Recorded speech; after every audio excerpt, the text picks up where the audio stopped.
Welcome to another episode of The Financially Free Investor, where you will learn information and strategies on how to become financially independent by investing in real estate, something that is not taught openly in our society today. Financial freedom matters so you can live a bigger life, retire early, and do what matters most to you. Get ready to hear tried and true methods to becoming financially free with your host, Jordy Clark. All right, everyone, welcome into another episode of The Financially Free Investor. I've got a good buddy of mine here, Jake Harris. We met a couple of times at GoBundance events and we've kind of stayed in touch. And Jake is an amazing husband, an amazing guy, an amazing father, an awesome real estate investor. He's a published author and he just launched his own podcast. So I'm excited to have you in for the conversation that Jake and I are about to have. Jake, how are you doing? I am fantastic. Thank you for asking. Good. So that was a little bit of a recap, but maybe why don't you tell the folks 2-minute synopsis of who is the Jake Harris? Well, if you Google Jake Harris, actually some guy on the Deadliest Catch pulls up. That was the Alaskan crab fishing show. I think it actually might still be on, but he's in and out of jail and drugs and stuff. So that's not me. If you just Jake Harris real estate, I think I actually populate up there and I'm ranking somewhere near the top YouTube channels and others. Maybe that's just my own Google search because they've learned that I search myself. I do real estate. Commercial real estate is primarily what I do these days. I have been a professional investor for 20 years. It was early 2000s, and actually before that, late 1990s. I read a book, Rich Dad Poor Dad. It was like, yes, that's what I want to do. I was leaving the Army and had a goal to become a millionaire before 30, and started on that journey. Like I said, 20 years ago, and I had some ups. I achieved that goal and some downs and not so great, praying to be worth nothing because I had a negative net worth, and then to rebuilding that and some of the systems that I've lessons learned. Those are some of the things that I illustrate in the book as well. But run a private equity, boutique private equity real estate company. We do development, land assemblage, office, multifamily, hotel, and some others. And so we get a chance to look at a lot of different markets, a lot of different assets. We have invested into 23 states. I have a goal of all 50 at some point. And I actually have a master's degree in finance in international real estate. So I have that, I'd like to invest internationally as well. I just haven't, the opportunities have been, prevalent in the United States. So at some point we'll buy something internationally as well. Cool. Well, man, that was great. So let's jump back to late 1990s when little Jordy was just getting out of first grade or something. Jake was getting out of the Army. You read Rich Dad Poor Dad. Tell us about that. What did that do for you? So I was trying to figure out what I wanted to do when I grew up. I kind of liked marketing. I'd taken some classes in college. I had got out and started doing some business stuff. But it was like the first time. And obviously I'm assuming most people in real estate have read Rich Dad Poor Dad because almost everyone I know, when I mention the purple and gold book, they go, I know what that is. Or they started their career in real estate investing from that book of Rich Dad Poor Dad. It's not super technical. It's not, super detailed, but it was illuminating as one of those light bulb type moments where it was like, yes, this makes sense. I want to do that. That started a subsequent journey into lots of reading other books. Up until that point, I'd never really read any, a whole lot of books. I didn't. And even that whole Rich Dad advisory business, and Dolph DeRose wrote a book called Real Estate Riches, and he had his PhD, and he's an Australian guy that doesn't now, but did some work with Robert Kiyosaki and the Rich Dad kind of advisory group. And he illustrated something in his book that all money, all wealth, essentially lands into real estate. He's like, all these companies that make millions and billions of dollars, billionaires make all these things. they go and buy land, and they buy office buildings, and they buy, Larry Ellison buys Kauai, buys an entire island. They buy, oceanfront property. They buy these mansions, and they go, why would anybody need a $100 million mansion or a property in the Hamptons? Well, it's because it's a storage of wealth. And, so he looked at this and he's like, every bit of wealth, or 70-80% of the wealth in the world ends up in real estate. So he's like, I just felt like I should do real estate from the get-go. Most people are trying to save and make money, and when they're 65, they're going to start investing into real estate. So he's like, I just felt if I did that my entire career, by the time I was 65 years old, I would have a pretty good experience and net worth, and it would just do it the other way through learning and experiential components. That resonated with me, and I was just like, wow, I can do the same thing. I didn't go to Ivy League schools. I didn't have trust funds. My dad was a police officer. My mom was a stay-at-home mom. And it was just like, we fixed up this old late 1800s farmhouse. We did it with our own hands. And so this, to me, translated into, how could I become a real estate investor?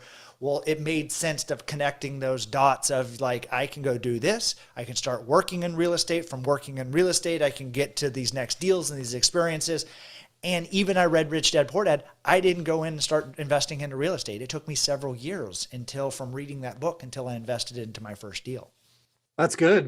A lot to go off of there, but let's go to your first deal. So, by the way, I think that's super common, because I was just at lunch with a client and he's like, man, I read Rich Dad Poor Dad a couple of years ago, and he's consuming all this content. And he's like, but I just need to start. And I was like, dude, it's totally normal, because like even mine, I read it. It was probably 3 or 4 years before I actually started investing too. Like, it's almost a progression that we have to go to. So let's get to your first deal. When did you start working towards financial freedom? Yeah. So it was, I took a job when I got out of the Army, bartending at a golf course.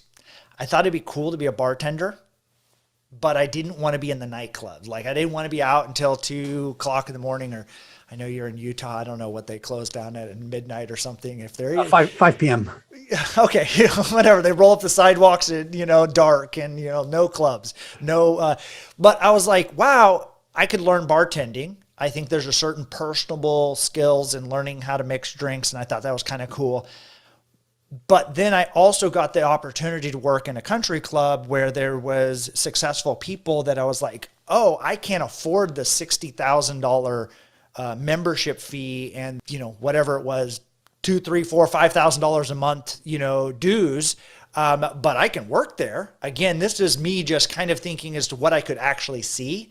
And so I was like, oh, I can be a bartender. I can work in the country club. I can't afford to that, but then I can serve them. And then as I'm in that proximity, I can ask those questions of these people that are successful. And so I asked a real estate developer, and I was like, I'm 23. I'm ready to go grab the tiger by its tail. And I want to build skyscrapers and do all these things. Like, what do I do? And he said, construction. And I was like, no, you didn't hear me correctly. I want to do real estate development. I want to do these things. And he's like, yeah, I heard you. Construction. He said, everything in real estate involves a contractor.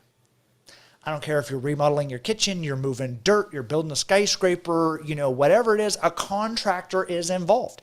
And he's like, you have a very delicate dance with your contractor. You're essentially the contractor and the developer after the same remaining amounts of money in the deal.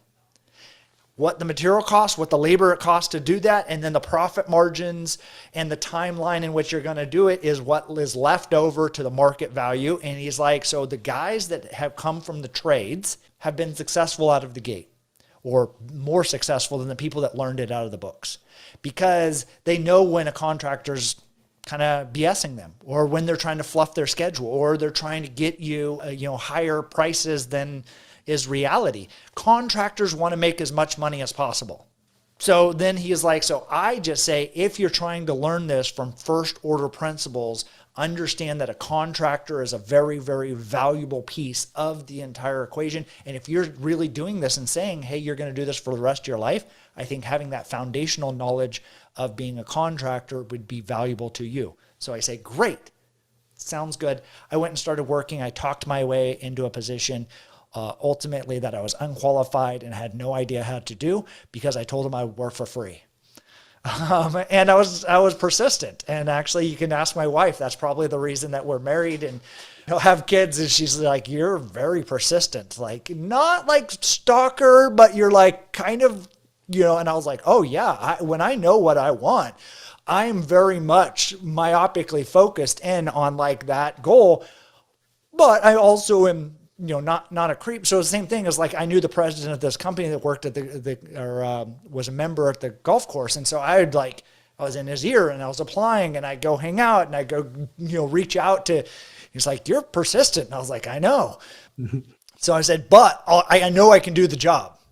So I'll work for free. I can do it 3 days a week, because that's when I'm not working at the bar. I can work 3 days a week and I'll work for free. And he's like, you know what? I'll pay you, but come in on Monday. You're hired. And so it was like that. And that got my foot in the door. This is before Google, so I didn't know how to do the job of estimating. And so like they came in, they're like, do takeoffs. And I was like, oh, that's it? Like, I was like, I don't know what that is.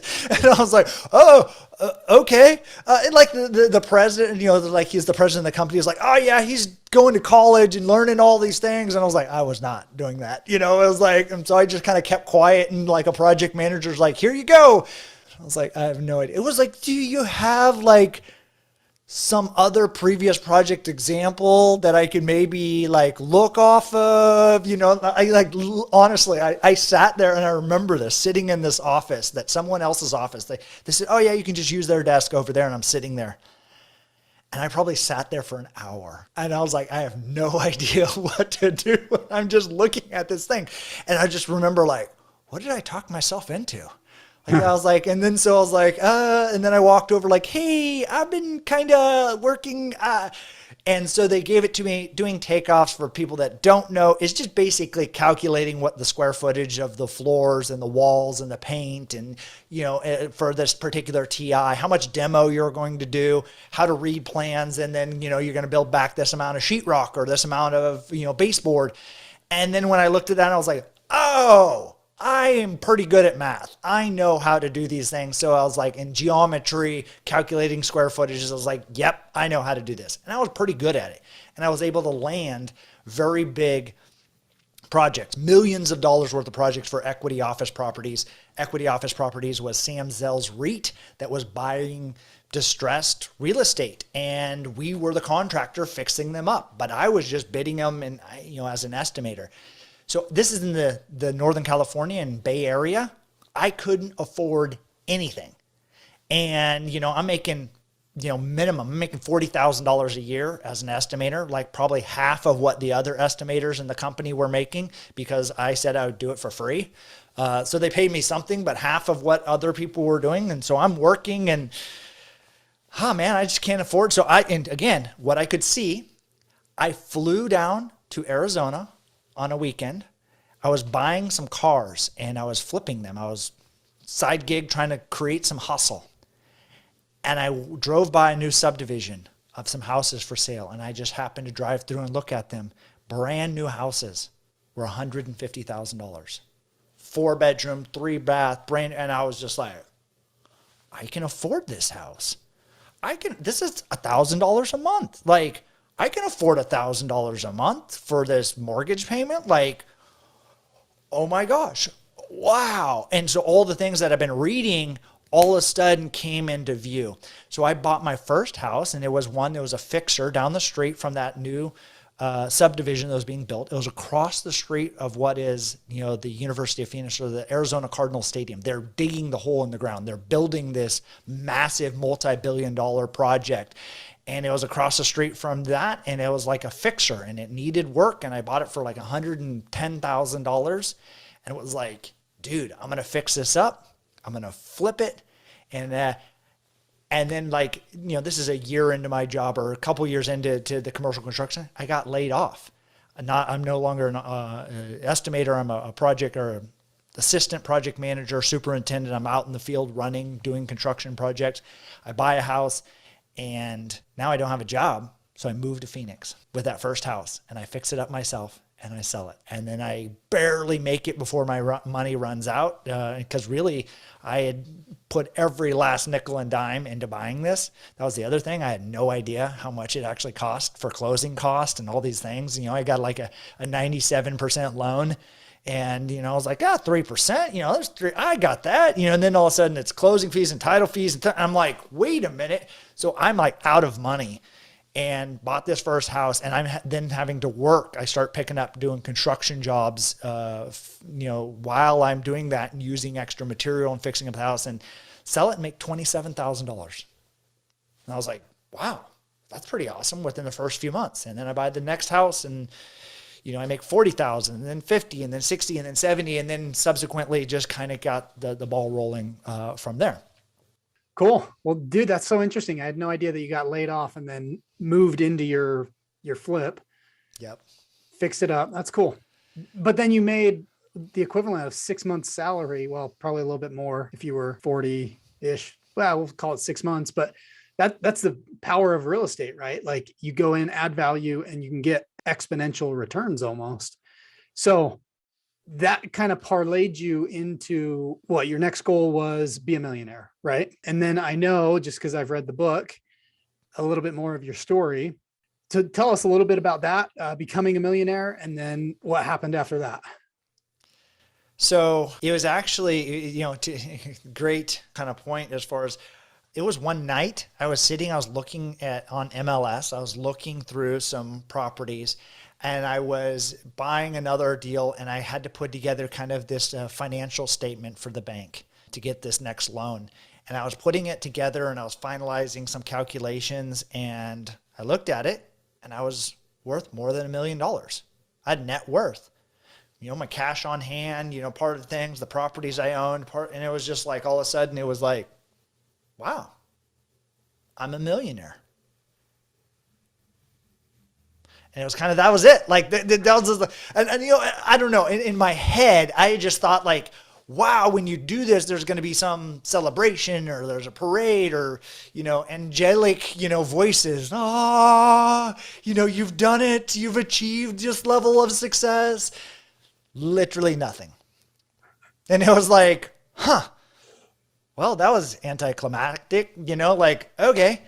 And I just kind of went back to, you know, regular work, and it was just, you know, nothing. And so to me, you know, I still needed to go through that process. It was still a, you know, a little badge to wear, but it was like, it didn't really matter. It didn't change my day-to-day life. It didn't change what I was doing. And it wasn't subsequently until what I think you're leading me up to is losing it all, is how, and now maybe a little bit wiser, a little bit older, money's fake. It's a faith and a system of how much this thing is worth. Money, and maybe the government just is showing more and more people and illuminating the fact that it's fake, that it's declining in value. You might need to be a millionaire to buy a Big Mac in a couple of years at this pace. You know, it is, you know, inconsequential to say, hey, I'm a millionaire, look at me, I'm awesome. And so for me, I was very, very myopically focused. Again, I use that word myopic because like I was just blinders on. Only thing I wanted to do was to become this millionaire. And so I was willing to, you know, forsake all other aspects of my life. And so when the subprime meltdown kind of collapsed, I was needing to make money. I was actually, and maybe I didn't illustrate this or share this in the book, but I was working on this house down in Tucson, this Adobe house. Adobe houses are kind of a challenge to work on because they're mud walls with like straw, and, you know, it's, you know, difficult. Nobody wanted to do the job. The girl I thought I was going to marry had broken up with me because I was going through this spiral of the declining house values, and just, I was not in a right spot. My brothers had said I was, and they said, hey, we're out of here. You're just focused on making money, and we don't care about, you don't care about anyone else. I had no friends. no family around me.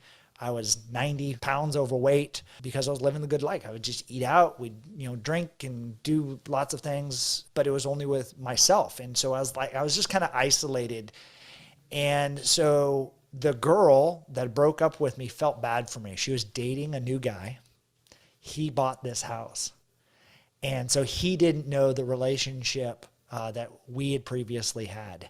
And so when she recommended me as the contractor, I'm there doing the work. And this is like my first real heartbreak. I'm in my late 20s. And seeing the girl I thought I was going to marry walking around with the other guy, and her and him playing with her and flirting and smacking her on the butt and doing those other things. And I'm sitting there going through this downward spiral of losing money. And I'm just trying to do anything and everything to make a nickel to just keep the wolves at bay one more week or one more month. And so I'm doing this work, and I'm just sitting at that house. And so emotionally a wreck, physically a wreck, and just seeing, the willing that I'm putting myself in the situation. Like, why would I want to be, in a place that was going to grind up my own heart, but because of needing to come up with some money. So that's when I sat out on that street corner. They'd left. Everybody's gone. Nobody's there. I have nobody else helping me work on the house. I'm trying to fix up this house to make some money, and nobody's around, no family, no friends, nobody I can even call. And I'm just broken. Like, I just cried and I sobbed, and I sat on that street corner, and I was just like, I remember praying and just saying, dear Lord, can I be worth nothing? Like, nothing. Like, that would be awesome, because I had a negative net worth. I had properties that were worth less than what I owed on them because the market had declined so much. I had a negative bank account because before and up to that time period, I had decent credit. And so the banks would honor and actually allow you to kind of negatively withdraw your accounts before, and so I had a negative balance in my bank account. So even every money I had, I would have to try to bring it back up to zero, or to try to work, hey, can you just give me cash? And it was just like one of those points where it's like, man, if I could just start at zero, that'd be awesome. So to me, that became such a foundational moment of my life that I still remember so vividly.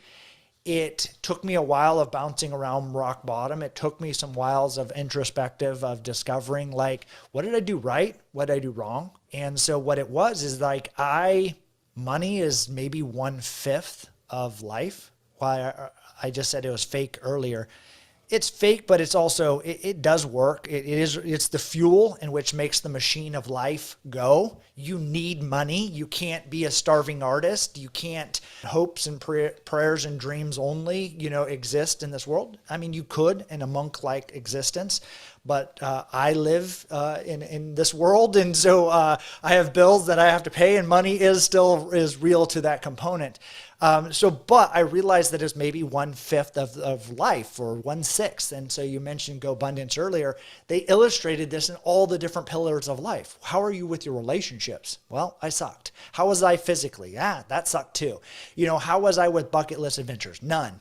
And so like I went down all of these things, and subsequently, realizing this later is like, I was bankrupt in every single other aspect of my life, and least importantly, the money perspective of it. And so to me, it was like, how do I start making things right one step at a time? And you can't solve everything all at once, but you have to just start making progress. Then wins, building systems, building successes leads to the next level of success, leads to the next level of success. And, and again, it's not just a linear thing, and there's ups and downs through my journey from that time in, 2008 till 2022 now. There's been lots of ups and downs, but overall it is a much higher spot than it was at that point. Thank you for being so vulnerable and sharing all of that. It's hard to hear that you went through that, yet it's almost like you had to, just to get to the point to realize, like, money doesn't really matter, right? And all of these other areas of our lives, that's really what's important. And most importantly, me just inferring, and correct me if I'm wrong, but like relationships seems like it was a way bigger deal, and probably still is a way bigger deal to you right now than money ever will be, right? Just knowing you and the conversations we've had with a bunch of different stuff in life, but specifically like families and our faiths and all of that. So what did you, after you started climbing out of the hole, how did you continue on? How did you kind of persevere through all of that? One, I believe, like you said, a faith. I believe that there's a higher power. I believe there was God helped guide me in some of those things, give me comfort and solace. And the first thing was just making an understanding this is a business decision. And so when I looked at that, as I had a couple houses left, is I could try to continue to pay those bills, and it might take me 20 years to get to where I was on the other side of it. When I then decided that, hey, this is a business decision, I'm going to let these houses go to foreclosure. I'm going to start focusing on making progress, stop being defensive, taking actions in a proactive way. That was the first step of it. I'll give you another book that is paramount to that was The 4-Hour Work Week. So that had come out just at the time, and young guys like you may not know this, but there was bookstores. Like there was actually stores full of books that were not the library, and I would walk to the bookstore and I would read this book. And again, you said I had a negative bank account. So how can I buy something with no money or negative money? So I would just read it in the cafe. I would put it back, and then I walk back to the house, and then I walk back the next day and finish reading that book. And it took me a few days or a week or something to read the book at a few hours at a clip. And to me, for those that don't know, it is not about working 4 hours in a work week. It's about how do you 10X? How do you use leverage in everything of your life, so automation and delegation and hiring, other people. Again, that was now starting to getting the wheels turning into this next direction. And so what I realized is that I had no systems. I had white knuckled a goal of becoming a millionaire. And that was it. And so I see this a lot in people are really, I'm saying not, some people are good at doing goals. And collectively as a group, like, hey, what are your goals? The vast majority of the people don't have goals. Of those, there's a handful of people that write them down. People that then have goals, then write them down, have higher levels of probability that they're actually going to achieve those goals. So I was like in that category of like, I had a goal and I went to achieve it. But you see this, like people sometimes have a goal of losing 20 pounds. They lose 20 pounds, and then the vast majority of time, they put on 25. They lose the 20, and then they put back on 25 because they're not changing the system. And so for me, my goal of becoming a millionaire was good for becoming a millionaire. It was not good for maintaining a millionaire status because I didn't change the systems in which the output of my system was a millionaire's kind of status. And so when I look at that, is James Clear's book on atomic habits helps crystallize that. Is like goals are great for people that want one-time success. Systems are for people that want repeatable and predictable success. And so like to me, that was another big thing. So Tim Ferriss, leverage. How do you create the direction? The goals give you the direction in life or the thing that you're pointing at. But you have to develop a system that uses the output of that system is the results of what you're trying to aim at. And then what you need to do is you can modify it. So I was able to white knuckle a goal just like somebody can lose 20 pounds. Again, how do you maintain that 20 pounds off? Well, you have to work out every day or to eat less. And so for me, that's what I do. And I started doing that in every single aspect of my life. And so like health, again, I just decided, and now I'm getting close to 3 years. I've worked out every single day for almost 3 years. Like I tore my calf muscle, I don't care. David Goggins, I'll figure it out. I'm limping around the park. Like I'm there. My wife is like, you're ridiculous. Like, why don't you just stop? And I was like, no, you don't understand. This system is designed for me. I'm stubborn, persistent. as some people might say, stubborn as other people, maybe a negative of that. But I go, that's who I am. And so if I build a system to who I am, I can actually connect as I'm stubborn about working out every single day. Flights at 4 a.m., get up at 3 a.m. or 2 a.m. Torn calf muscle, who cares? I work out every day.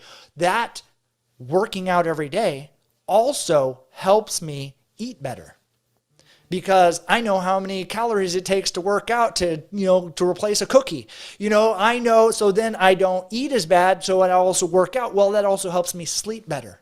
And it helps me have clearer mind. It helps me have more energy for my kids, for my wife. So all of these other things, become a ripple effect of that initial goal of, hey, losing weight, building a system to who I am that allows success in all these other areas of life. And I go, just even from financial freedom, the same thing exists. You just have to say, okay, here's what I want to achieve from financial success. And whatever that is, $1,000 a month, $10,000, $10 million a month, whatever it is, there's a way to design and build a system that achieves those and produces those results. And the more that you design it for you on who you are, the more potential successful it's going to be, because it's who you are. And so it's like people that try to do things that they're not, they have a hard time maintaining those systems, because it's like, I'm going to, pogo stick around while, doing all these other things that they've never done ever in their life, and they fall off of it. So that's why I say, with the intentionality of understanding how to develop your system and then use things like leverage is how you can start scaling it to further levels of success. Yeah, man, that's so good. And there's a lot in that, where we're all on this personal development journey, right? So, I mean, as you were digging yourself out of the hole, did you keep investing in real estate? Were you a contractor at the time? What was going on there to get you to where you're at today? Yeah, so I had to figure out other ways how to buy real estate. I had no credit. I had no money. So yeah, I started, and really I started working for a guy. My college roommate was his VP of finance, and then he became his CFO. He had money, but he didn't have the time. He didn't want to do the work. He'd built 10,000 homes. I think he was worth $400 million. He had a lot of money liquid, but he didn't want to do the work. And I knew how to do the work, and I knew how to do those. And so what, initially started was using his money. He made, the lion's share of the profit, and I made a little bit of the profit. And then as I started making, again, being proactive, moving in that direction, then as I made a little bits of profit, I was able to buy real estate, and then buy some real estate, and then flip some of those houses again on my own, then get some rental properties, and then start growing and scaling. I have done, not all with him, but I have done something like 1,300 flips in 23 states. We sold and aggregated some of those together as single family rental portfolios. We sold those off to Invitation Homes and Colony Capital and Tricon and others. And that was, again, I needed to do that work. And so I was a contractor. I was the agent. I was the one acquiring it. I was doing it was literally can you do it? And I said yes, and even if I didn't know how to do yes, even from that job that I started as an estimator before, it's I'll just say yes and I'll figure it out while I'm going through it. So I said yes to every single aspect of it. And I think that's in general. And it was interesting. The other day I showed my wife, there was a movie, it's a TV show, Julia Childs on HBO. And it was kind of just portraying a little bit of her life. And she has all of these opportunities. And her husband came to her and she's like, I'm older. And, maybe I should be slowing down. Maybe I should not be doing these things. I have a chance to go to France, or, they want me to do another version of the show or do this. And her husband responded to her, and, this is obviously probably Hollywood scripting of doing and writing it out, but he's like, let's just say yes to everything until we can't say yes anymore. And so to me, it was just that's, and I don't have it anymore right now, but I have a bracelet that said do more, is I have a faith that there is an afterlife and a belief to this. There's no necessarily guarantee of that, but I do know we only have one life here on this side. Nobody's gotten out alive. Everyone's died. And so to me, that was just like, do more. Say yes to everything. You don't know where that's going to lead you. Again, I say that I have a faith that there's someone that's some better guiding, arching, things out there. But I was like, I have a certain purpose that is inside of me. The more that I'm taking action and saying yes and moving towards those positive things, the path reveals itself to me. I don't need to know how to get to that end goal. I just need to know how to take the next step. And oftentimes that's just taking some action and saying yes. Yeah.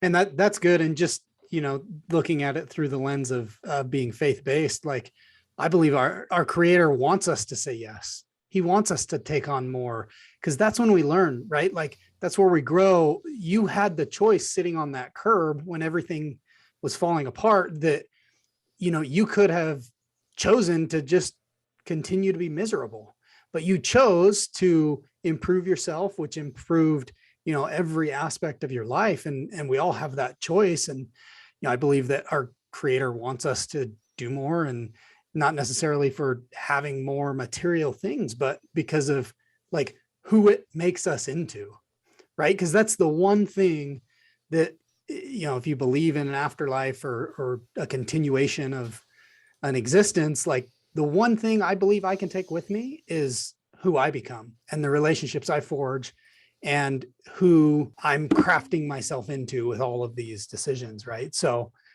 I love that you say that, because man, it's so true. So jumping into today, I know you're developing something in San Antonio. That's pretty cool. San Antonio.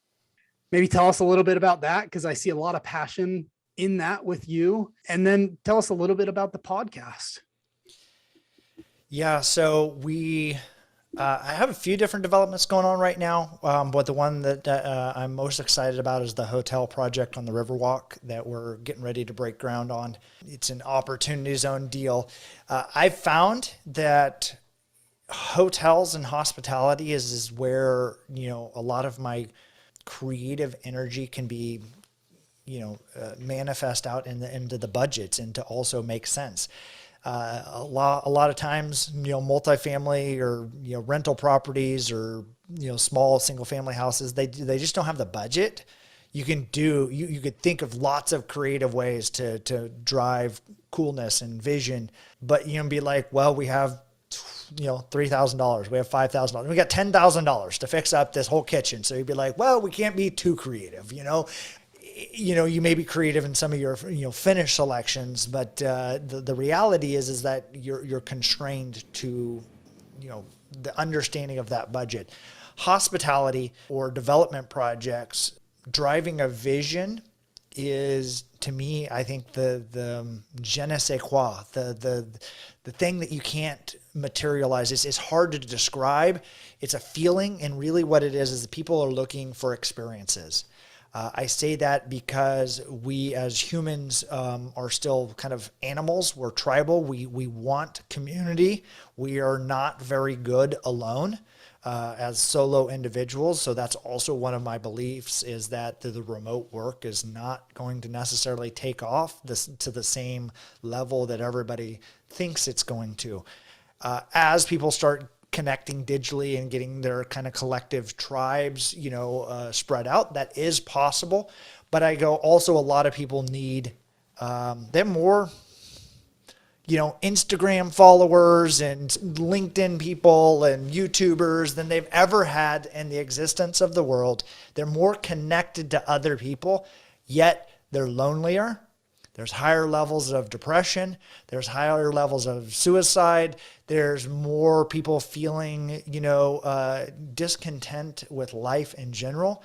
So it's not about how many people and how many followers you have. Really what I think it is, that proximity of other people. And so hospitality is merging into all other aspects of real estate. It used to be that the office, that, tower that grandpappy, officed out of was the shiniest, tallest beacon. Well, now it's about how can they connect to good food? How can they connect to somewhere that they work? How can they connect to all of these other aspects? And so when you start looking at it in that higher level, it's about architecting connections of community. And so when I've seen this at Google, even sometimes they will make it so that the tables are too close together. The lines are intentionally, they make people wait in line to get food and to get spaces so that people interact with each other. And it's because that randomness of connecting and talking to people actually improves their wherewithal. And so I think as real estate developers, we can take that and we can architect that and design that into our projects that are also going to translate into higher returns. And I'll give you an example of this. In multifamily, if you have no friends in the community or the property, you have something like a 60% chance of signing a renewal. And really what it becomes down is it's an economic decision. How much is your rent versus the property down the street? If you have one friend in the building, it jumps up to, you have an 80% chance of signing a renewal. Just because you have a friend, because you're like, hey, I know Joe. I know Joe. He's in the same community. It starts disconnecting itself from an economic decision. You have two friends, it jumps into 90%. You have more than two friends in the community, it's something like 95% probability that you will re-sign your lease because you have three friends in that community and you don't want to leave your friends. And you don't want to leave there. So even though the rent might be going up more than other properties around you, it might be going up at a higher rate than the one literally across the street that has better amenities or doing something else. Because you have friends in that building, you have now nearly a high 90% probability of signing a lease renewal because it's about the friends and the connection of that. So as a multifamily investor, keeping your tenants in place is a huge win. You want long tenancy length because then you don't have to go paint, carpet, and clean up. You don't have to go do that again. You're chasing down these bumps and these improvements. So if you can get long tenants that are staying there for a long time, that are paying market rate rents, that's a huge win. Well, now all you need to do is how can you have your tenants become more friends with each other? Do you design meetups? Do you design events where you have barbecues? Do you bring something that collectively brings them together? Do artwork, have host music, do something along that it causes them to connect up to each other. So I use that as an example because that's what I really, really love doing in the hotel space. How do you drive that connectivity? How do you design people to walk through the building? How do you connect them through the restaurant, through the food offerings, through the bar, through the room stay? Designing smaller rooms, because guess what? Once they're staying in there and the lights are off, the room is the same size. What we want them to do is we want them to spend time down in the bar and the restaurant. We want them to spend more money down there. We want them to connect up with other people that are traveling or people that are locals. And because it drives this feeling of community and you feel more connected to others. Man, that's interesting. I never thought about it like that, but makes a lot of sense. Yeah, it's awesome. This has been some studies in behavioral economics. People do things that are irrational. Predictably Irrational is a book I think is a good place for people to start. But what it is that people do things, economists are going to profess that you're going to always do the thing that's most cost effective to you. But the reality is you do what's most convenient for you. Or if you bought the same thing before, you're going to buy the same thing again. Where it's located on the shelf makes a significant amount of deciding factor. You're not going in and running a cost analysis on coffee every time you go to the grocery store. Like there's 100 offerings. You're not going, well, which one's the best in single stores? You typically buy the one that you bought before. That also happens to be right here. Or maybe not you. Actually 90% of all buying decisions are done by women. So I was like, so it's probably not you. It's probably not me. It's probably our wives. But again, it is like, so you do what you just kind of know and you repeat that. And so so how do you do that in a real estate world? How do you drive that? Well, people are predictably irrational. It's not about how much you think, it's the rent number. It's actually about their friends. Yeah, that makes a lot of sense. Cool. So I don't know if I answered the question. So Hotel Artista on the Riverwalk, podcast, Passive Wealth Principles, talking about that because I think as you, even for your own podcast, once you start achieving these financial freedom, you're in these levels of freedom that you're not having the proverbial gun to your head of you have to do this work and living paycheck to paycheck. It gives you the opportunity in the mind space to explore doing more of what your purpose is in life. And I just believe that more people need to be doing their purpose in life because that is what makes this world more dynamic. I think everyone has a unique purpose. I don't think everybody is the same. And my wife is a NICU nurse. She works in the NICU working on with these little tiny babies. I could not do her job. It would break me, it would crush me. And also the fact that a lot of these babies that are in there because they're, the parents or the moms are doing drugs, they're the crack babies or meth or these other things like that. And because they're not taking care of themselves, this baby is suffering and has all these birth defects and abnormalities and other things like that. And so I was like, man, I couldn't do that. Her purpose, her passion is leaning into those people and helping those little babies. And, somebody needs to help them and she's that. So to me, that's her purpose is different than my purpose, but that doesn't mean that we're not have the ability to connect and have an amazing relationship. So again, everybody has different talents and purposes in this world. Mine just happens to be, the art of real estate and finance of those. And I think there's ways in which that can be used to benefit society as a whole. Yeah. Oh, for sure. Yeah, I definitely agree with all of that. And, if more people had even just a little bit of passive income, it allows options, right? It allows people to do what they're passionate about and what, maybe they're called to do on this earth for however many years they're here. I 100% agree with all of that. That's honestly part of the reason behind my podcast too, is, everyone's skills and talents are different. And everyone is passionate and super excited about something. And if we can lean into that, dude, the rest just kind of works itself out and we're happier.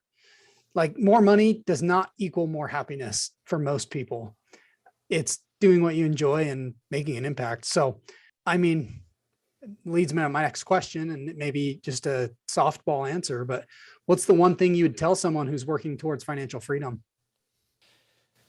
So, to that final point is find out what gives you energy.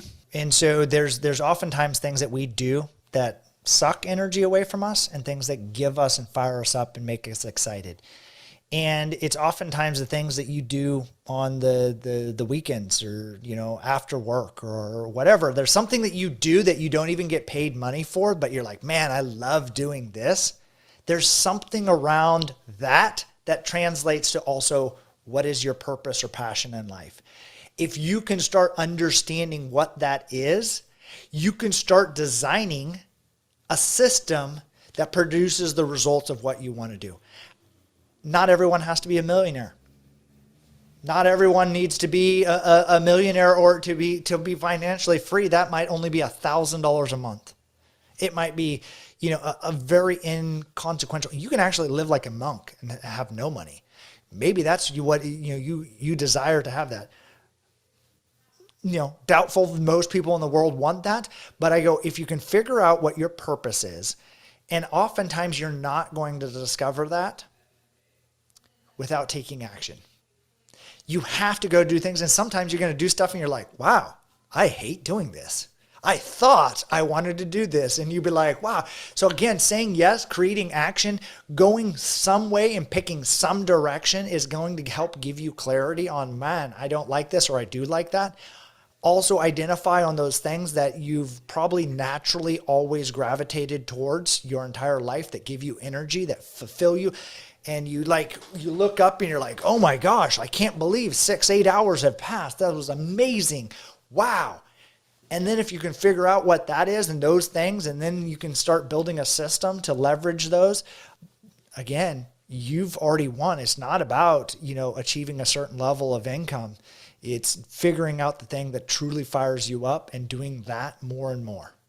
So good. Well, I want to be sensitive to your time, so we'll wrap this up with the last question, and then you can give your final piece of advice. So knowing what you know now, what would you have done differently on your journey?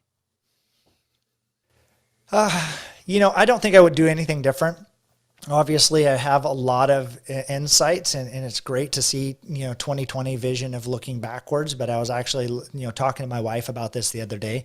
I go, had I not gone down that path, I don't know I'd be in the place or the person who I was when the timing that we met, and I feel so incredibly blessed to have so many things in my life, the woman I married, the kids that we have, the amazing friends, opportunity to travel all over the world to do these projects. I would not want to disrupt that at all. And so if I had to go through and re-suffer and redo every one of those things to be to where I am today, I would do it. I would not try to change that course. I think there's a variation in lots of different aspects of life that could have led I wouldn't have landed here. I could have gone in a lot of different directions. And so, however, if I'm giving advice to someone that's looking to achieve, and get to maybe the place and where I am, I would say leverage is the one word I would use. Leverage other people's wisdom. Leverage other people's money. Leverage other people's experiences. Leverage financial aspects. Leverage in every single aspect of life is such an amazing tool when you start understanding how to use it. So I say leverage like a book. A book is like probably 1 to 2 decades worth of someone's experiences that they've condensed down into a handful of hours. So I was like, that's a huge way of opening your mind. And so I would read because it's probably the highest leveraged activity that you can do in your entire life to change your outlook and possible scenario into next, whatever you want to do. Read things and then read some more. Podcasts are great. Videos are cool, but they're like, little hits of sugar almost that, it gives you, it's sizzly, it looks great. But it's the truth and wisdom is in books. It's good. Read more books. Love it. Well, Jake, I enjoyed our time. More people should go check out your podcast, which is Passive Wealth Principles, right? Yes, sir. And your book, Catching Knives, How to Take Advantage of Distressed Real Estate. And we didn't even get to talk about it. Maybe we'll have you on for another episode where we can see what Jake thinks is going to happen in the market and everything. Cause there's a lot of conflicting things going on. It'll be interesting to navigate and see. And I'm just grateful to call you a friend and have conversations with you. So thank you so much for your time. And I really appreciated you, man. Awesome. I'm glad I get a chance. I missed my schedule. You texted me and said, "Hey, where are you at?" And I was like, "Oh, what?" I guess I double booked myself. I was on another podcast at the time. So I don't know, maybe I would have been really fantastic at that time and maybe I was subpar here. So awesome to be here, Jordy. I appreciate it. Yeah, no, you did awesome. So thanks, man. We'll see you later.